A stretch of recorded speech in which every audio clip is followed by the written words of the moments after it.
quoi la laïcité? Bah, pour moi, c'est la liberté d'expression, c'est que tout le monde est égaux, c'est en France, bah partout, mais ça devrait être partout, mais il y a beaucoup de pays où il n'y a pas la laïcité.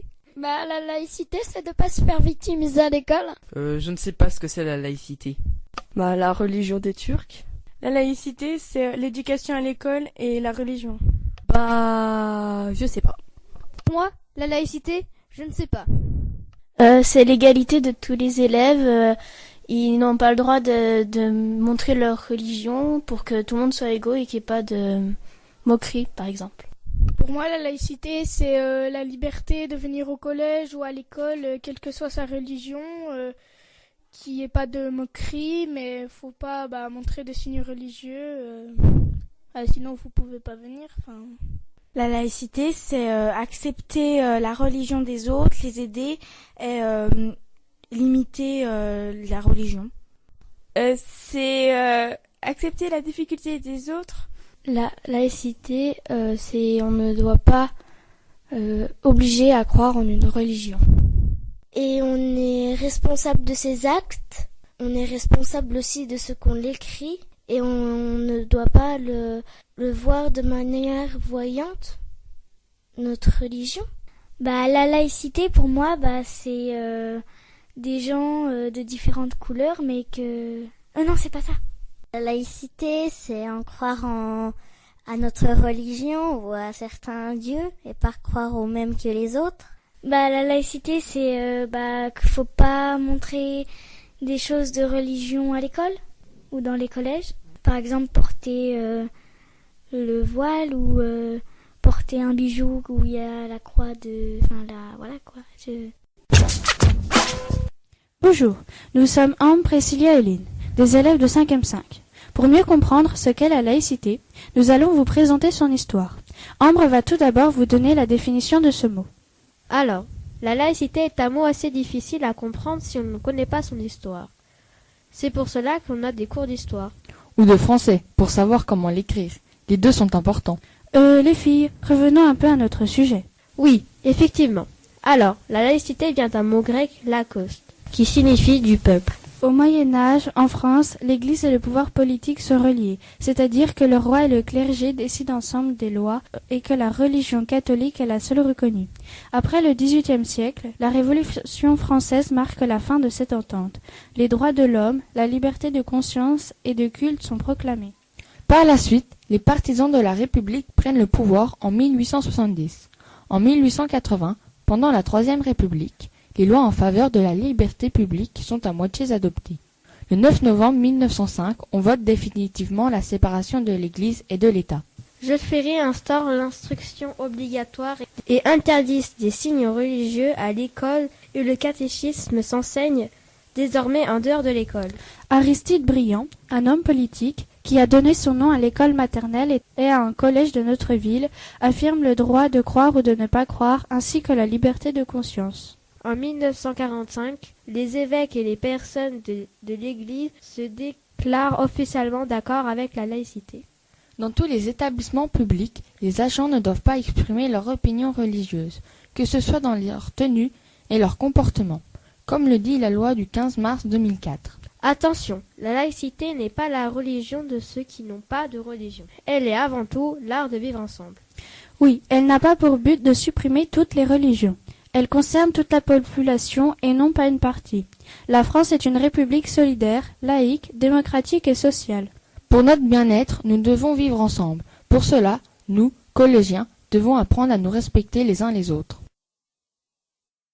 Nous sommes honorés d'accueillir Monsieur de Charrière, qui a été préfet de région et qui fait partie de la réserve citoyenne. Tout d'abord, Monsieur de Charrière, pouvez-vous nous expliquer ce qu'est la réserve citoyenne ? Pourquoi a-t-elle été créée?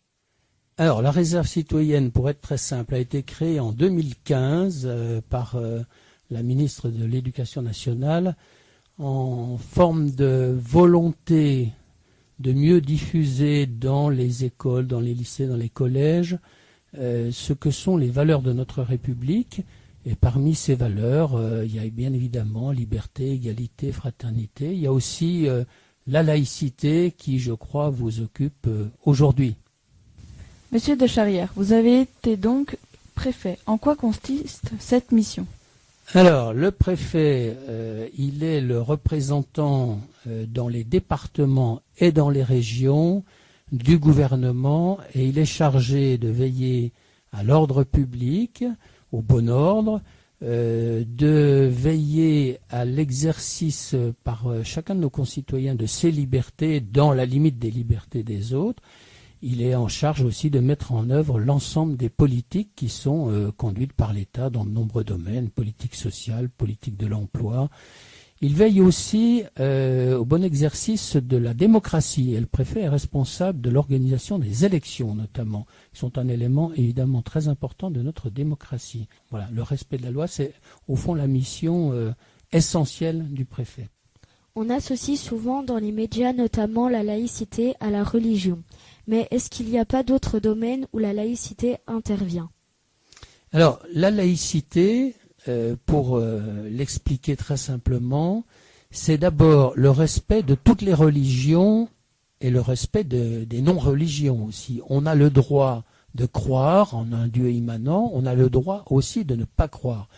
Et la République se positionne par rapport à cette problématique en disant chacun a sa liberté de conscience et la laïcité, c'est une deuxième chose, au-delà de la liberté de conscience, c'est la liberté d'opinion, c'est-à-dire qu'on a le droit d'exprimer éventuellement une position favorable à telle religion, on a le droit aussi de critiquer les éléments fondamentaux de toutes les religions. Donc c'est la liberté de conscience, liberté d'opinion. C'est ça la laïcité. Et la dernière chose, c'est que l'État ne reconnaît spécifiquement aucune de ces religions. Toutes sont reconnues de façon identique comme pouvant être exercées. L'État ne les aide pas, ne les soutient pas, ne les finance pas. Mais finalement, est-ce que la laïcité n'est pas contre les religions ? La laïcité, justement, c'est la reconnaissance faite à chacun des citoyens français de pouvoir avoir une religion ou ne pas en avoir, et c'est respecter toutes les religions, les accepter toutes dans l'espace privé notamment, et c'est aussi ne pas soutenir une religion parmi d'autres religions. Elles sont toutes placées sur le même pied. C'est une pensée individuelle dont l'État ne s'occupe pas. Voilà. Une dernière question pour finir. Est-ce que la laïcité est une spécificité française ? Alors, la laïcité n'est pas une spécificité française, elle existe dans d'autres pays, bien évidemment. D'ailleurs, les principes de la laïcité que j'ai évoqués font partie aussi d'un ensemble de droits internationaux, et notamment est inscrite dans la Convention universelle des droits de l'homme, qui a été élaborée sous l'égide de l'Organisation des Nations Unies. Au niveau européen, il y a la même chose, donc ce n'est pas un principe qui soit spécifique à la France, très loin s'en faut, il est largement partagé. Peut-être après, avons-nous, nous Français, une application peut-être un peu plus stricte que d'autres des principes de la laïcité dans le quotidien de certaines pratiques liées à telle ou telle religion. Nous remercions chaleureusement Monsieur de Charrière d'avoir fait le déplacement jusqu'à nous pour répondre à toutes nos questions. Je remercie les jeunes journalistes. Nous accueillons maintenant Madame Chambaret qui, en plus d'être professeure de latin grec et de français dans notre collège, est également adjointe en charge des relations avec les familles dans la commune de Lons-le-Saunier. Tout d'abord, pouvez-vous nous expliquer votre fonction à la mairie ? Oui, alors je suis donc adjointe au maire pour tout ce qui concerne ma famille. Donc, comme je dis, ça va des crèches jusqu'aux personnes âgées. Hein. Et en plus, je m'occupe donc de ce qu'on appelle les relations partenariales, ce qu'on appelle également aussi les délégations de services publics. Donc, en fait, ce sont des établissements que possède la ville. Elle possède les murs, mais c'est géré par des particuliers. Je vous donne un exemple. Par exemple, le funérarium, le bâtiment, il appartient à la ville, mais c'est OGF qui s'en occupe. Madame Chambaret, pouvez-vous nous dire à quel problème un élu peut être confronté sur le terrain dans le cadre de la laïcité ? Alors c'est vrai que moi ça m'est pas arrivé souvent, je vous le dis clairement. C'est vrai que bon, quand on est élu, logiquement, on ne doit pas faire de politique, même si on est élu sur une liste politique. C'est ça qui est pas si évident. Mais c'est vrai qu'à partir du moment où on s'occupe de ces délégations, on a resté complètement neutre. Pouvez-vous nous donner des exemples de ce qu'est le respect de la laïcité à l'échelle d'une commune? Tout ce qui est religion n'a pas à apparaître. On nous a parfois reproché, par exemple, on fait réparer le bâtiment d'une église. Récemment, il y a eu les Cordeliers. On a fait des travaux, vous les avez vus d'ailleurs, les EPI de 5e les ont vus. On avait eu une question de l'opposition en nous disant c'est un bâtiment religieux, mais là c'est l'entretien du patrimoine. Je le précise bien, on a entretenu le patrimoine de la ville, c'est-à-dire l'église des Cordeliers. Ça n'a rien à voir avec des offices religieux et tout ça. C'est le bâti, c'est le patrimoine. Également, le respect de la laïcité. Alors on ne doit pas faire apparaître d'opinion religieuse, même si on a des demandes, par exemple, vous connaissez aussi la même chose ici, dans les cantines, les repas dans les cantines, c'est quelque chose d'assez fréquent qui revient. Nous, comme d'ailleurs je crois au Collège Roger de Lille, quand il y a du porc par exemple au restaurant scolaire, eh bien on peut donner une viande de substitution, une autre viande, ça se passe en général sans problème. Y a-t-il des mesures spéciales à prendre en cas de non-respect de la laïcité ? Oui, je pense que des fois on est obligé. Récemment, je vais vous donner un exemple, j'ai eu un souci dans une crèche. Là, ça date d'il y a 15 jours, donc on avait une maman qui amenait son enfant pour ce qu'on appelle l'intégration, c'est-à-dire pour habituer le bébé à la crèche. Donc dans ces cas-là, les parents, ils restent quelques heures sur place avec le bébé. Et il se trouve que cette dame, elle avait un voile de haut en bas, du haut de la tête jusqu'en bas.